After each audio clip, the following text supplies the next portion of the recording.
ജൂജീസ് favourite വേൾഡിന്റെ വചന കേൾവിയിലേക്ക് എല്ലാവർക്കും സ്വാഗതം. പ്രതിദിന വിശുദ്ധ വേദപുസ്തക വായന 1068 ദിവസം. അപ്പോസ്തലനായ പൗലോസ് കൊരിന്ത്യർക്ക് എഴുതിയ 1-ാം ലേഖനം 8-ാം അധ്യായം.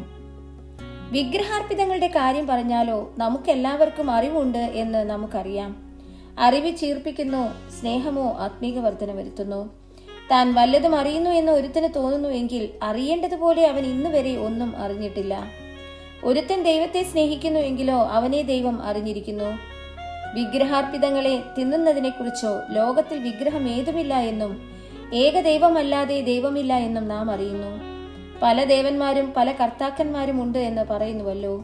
എന്നാൽ ആകാശത്തിലോ ഭൂമിയിലോ ദേവന്മാരെന്ന് പേരുള്ളവർ ഉണ്ടെന്ന് വരികിലും പിതാവായ ഏകദൈവമേ നമുക്കുള്ളൂ. അവൻ സകലത്തിനും കാരണഭൂതനും നാം അവനായി ജീവിക്കേണ്ടതുമാകുന്നു.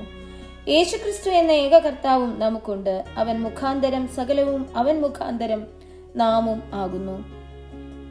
എന്നാൽ എല്ലാവരിലും ഈ അറിവില്ല. ചിലർ ഇന്നുവരെ വിഗ്രഹ പരിചയം ഹേതുവായി വിഗ്രഹാർപ്പിതം എന്ന് വെച്ച് തിന്നുന്നു. അവരുടെ മനസാക്ഷി ബലഹീനമാകയാൽ മലിനമായി തീരുന്നു. എന്നാൽ ആഹാരം നമ്മെ ദൈവത്തോട് അടുപ്പിക്കുന്നില്ല.